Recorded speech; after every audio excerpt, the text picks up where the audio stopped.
मंत्री श्रीमती कृष्णा गौर जी, माननीय मंत्री श्री दिलीप अहिरवार जी, माननीय विधायक रामेश्वर शर्मा जी, माननीय विधायक भगवान दास सबनानी जी, महापौर मालती राय जी, जिलाध्यक्ष रविंद्र यति जी, चेयरमैन सिया के एसएन सिंह चौहान जी, मंच पर उपस्थित सभी अतिथिगण और आप सब अलग अलग क्षेत्रों से, कोई हॉस्पिटल से, कोई स्कूल से, कोई अलग अलग प्रकार के कई काम करते करते आप सबको आज पुरस्कृत भी किया। मेरी अपनी ओर से आप सबको बधाई और दोनों हाथ जोड़ के आप सबको प्रणाम करता हूं। गंगा दशमी, पर्यावरण दिवस, इसका महत्व तब और बढ़ जाता है जब यशस्वी प्रधानमंत्री ने हमारे बीच एक अलग प्रकार से संदेश दिया है।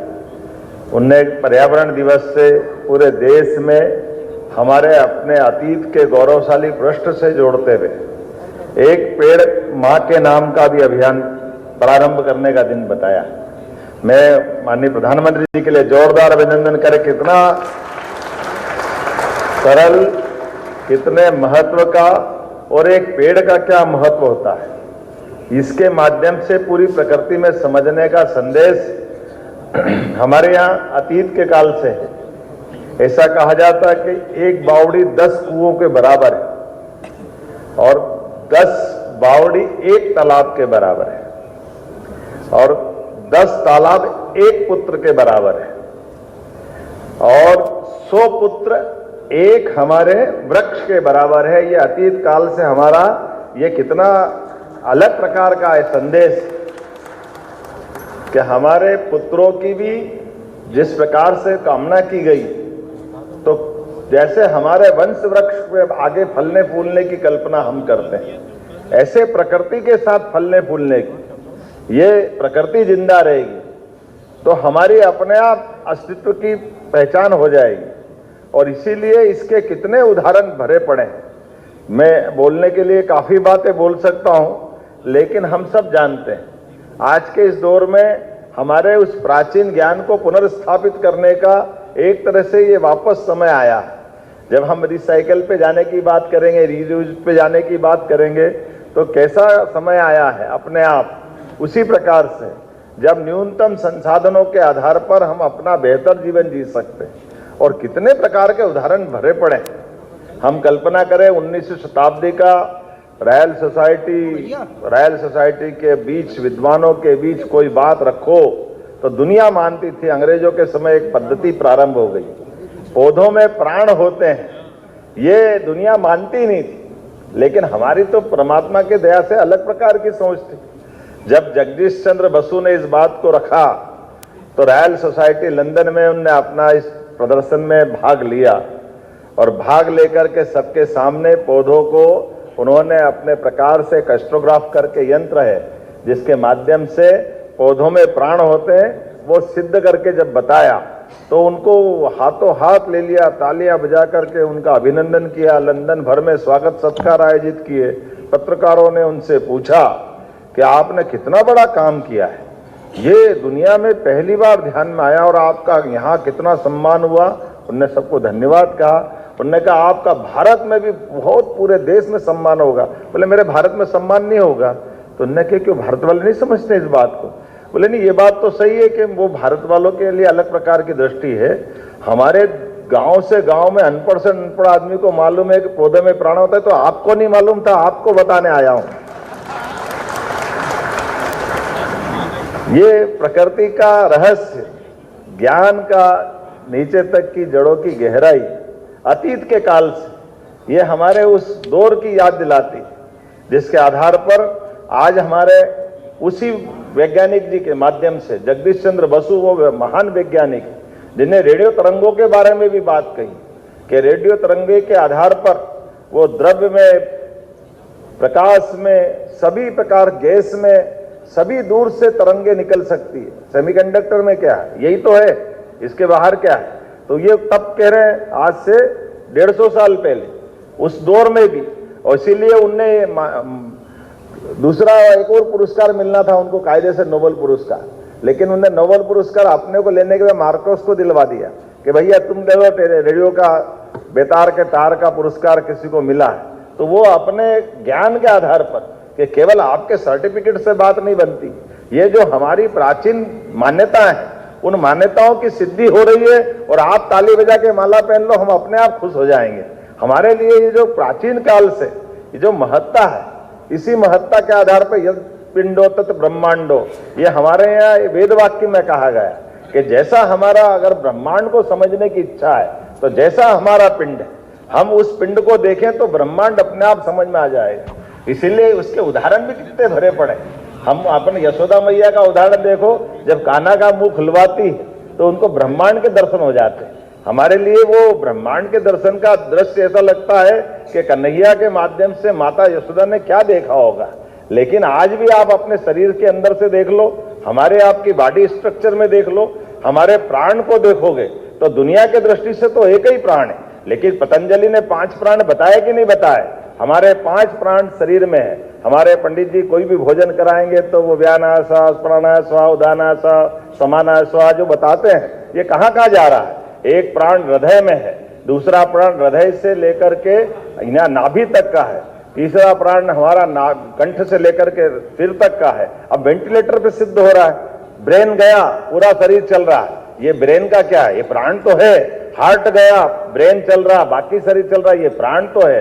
अभी हमारे यहाँ कोरोना के काल में बीच में लंग्स गए, काम खत्म हो गया, तो हार्ट से लेके नाभि तक का तो प्राण था। चौथा प्राण नाभि से लेके पैर गया, ये नीचे का पूरा हिस्सा गया, ये प्राण ही तो था। और 5वां प्राण पूरे शरीर में चल रहा है। और ये तो 5 प्राण हुए, फिर 5 उप प्राण भी तो है हमारे सामने। आंख खुली की खुली रह गई, ये उप प्राण हो गया। नाक से गंदगी आ गई, ये दूसरा प्राण निकल गया। मुंह खुला का खुला रह गया, तीसरा प्राण हो गया। नीचे गंदगी हो गई, चौथा प्राण हो गया। ये जो अपना 5वां प्राण पूरे शरीर में से निकल गया। किसी डॉक्टर से किसी का शरीर आखिरी में पहुंचे और वो आपका सेंसेशन देखता है तो रोम रोम से प्राण तो निकलता है। हमारे बीच में यही तो हमारे मुंह है, यही तो हमारा शरीर है। तो ये जैसे हमारे रोम रोम में से जीवन की दृष्टि निकलती है, इसी आधार पे तो माना गया कि यत् पिंडे तत् ब्रह्मांड है। और क्या है? मैं आज पर्यावरण दिवस के अवसर पर आप सबको बधाई भी देता हूं। और जिस प्रकार से हमारी संस्कृति के साथ हमारी सरकारों ने भी काम किया, इन सरकारों के आधार पर अलग अलग क्षेत्रों में जिस प्रकार से पुरस्कार लिया है, सभी मित्रों को जिनने पुरस्कार पाया मैं उनको भी बधाई देना चाहता हूं। जोरदार अभिनंदन करें इस नाते से।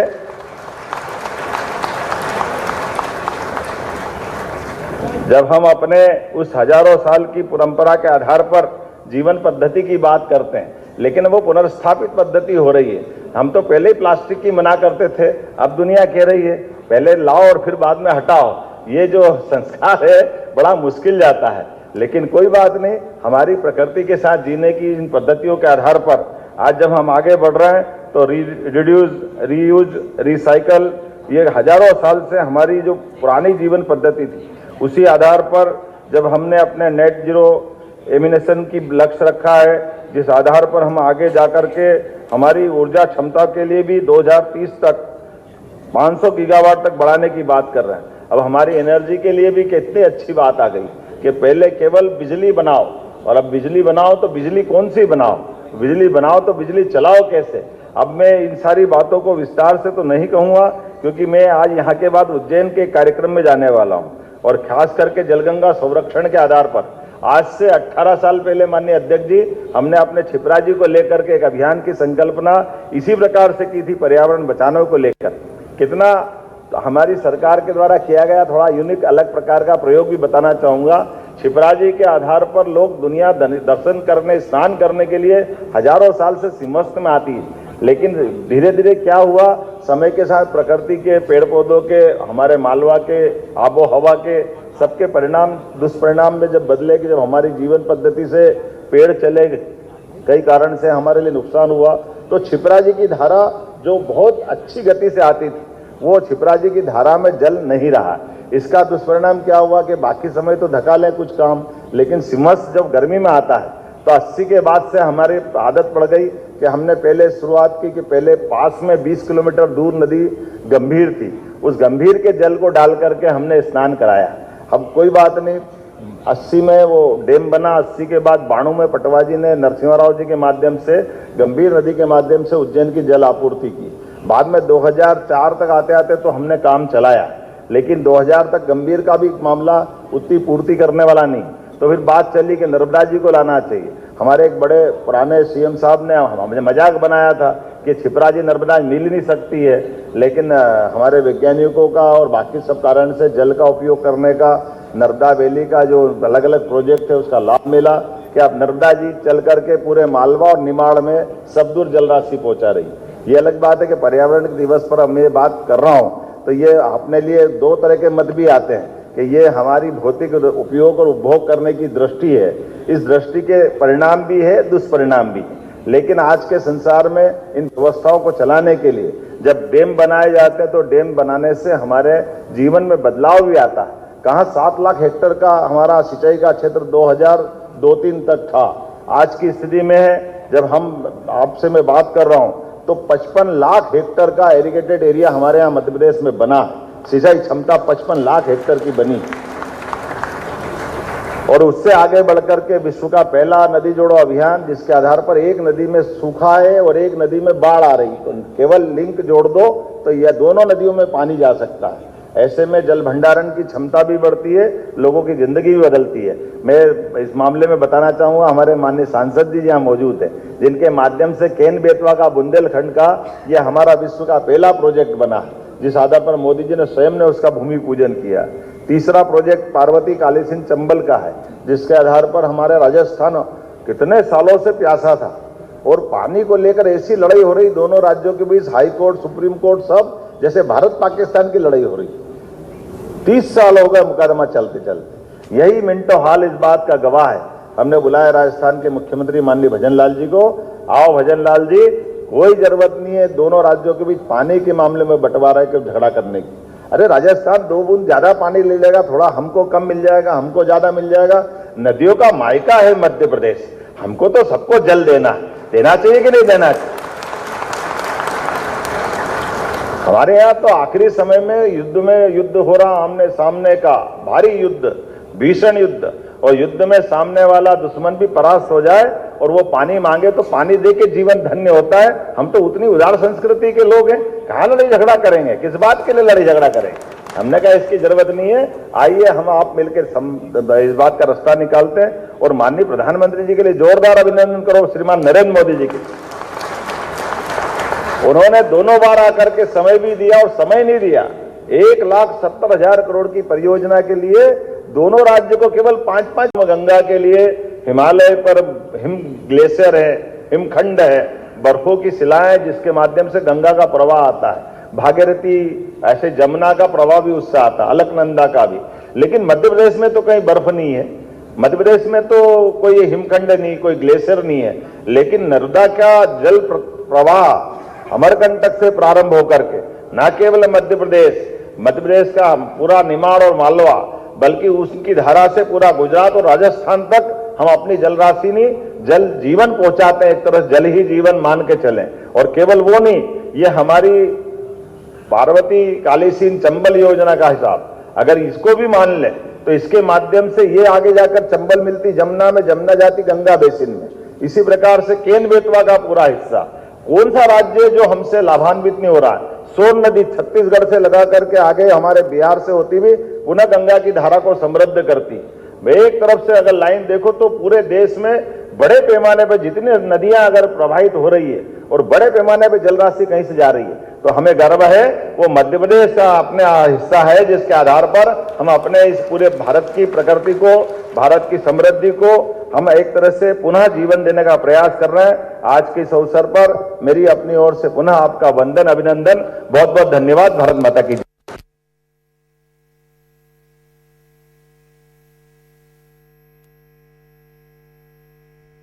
अलकनंदा का भी, लेकिन मध्य प्रदेश में तो कहीं बर्फ नहीं है, मध्य प्रदेश में तो कोई हिमखंड नहीं, कोई ग्लेशियर नहीं है। लेकिन नर्मदा का जल प्रवाह अमरकंटक से प्रारंभ होकर के न केवल मध्य प्रदेश का पूरा निमाड़ और मालवा, बल्कि उसकी धारा से पूरा गुजरात और राजस्थान तक हम अपनी जल राशि नहीं, जल जीवन पहुंचाते हैं। एक तरह जल ही जीवन मान के चलें। और केवल वो नहीं, ये हमारी पार्वती कालीसीन चंबल योजना का हिसाब अगर इसको भी मान ले तो इसके माध्यम से ये आगे जाकर चंबल मिलती जमुना में, जमुना जाती गंगा बेसिन में।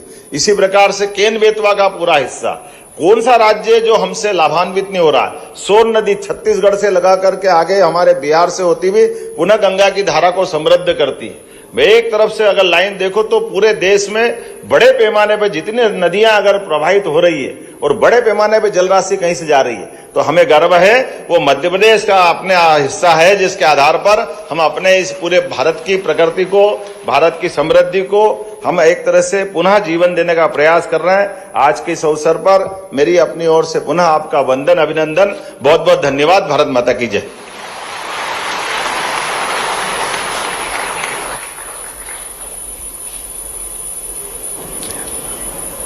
बहुत बहुत धन्यवाद माननीय मुख्यमंत्री जी।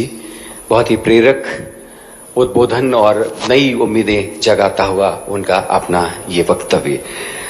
हम बिल्कुल समारोह की समापन चरण की ओर इस वक्त हैं और अब हम श्री श्रीमन शुक्ला कार्यपालन संचालक एप्को से गुजारिश करते हैं वे औपचारिक आभार ज्ञापन करें। विश्व पर्यावरण दिवस के इस राज्य स्तरीय कार्यक्रम के मुख्य अतिथि प्रदेश के यशस्वी माननीय मुख्यमंत्री जी मध्य प्रदेश शासन का मैं पर्यावरण विभाग की ओर से हार्दिक आभार एवं कृतज्ञता ज्ञापित करता हूं। सर, आपकी गरिमामयी उपस्थिति और प्रेरक उद्बोधन ने हम सभी का मनोबल बढ़ाया है और पर्यावरण संरक्षण की दिशा में और बेहतर कार्य करने हेतु हम सभी को प्रोत्साहित किया है। मैं विभाग की ओर से माननीय वीडी शर्मा जी, आदरणीय सांसद एवं प्रदेश अध्यक्ष भारतीय जनता पार्टी के प्रति भी कृतज्ञता ज्ञापित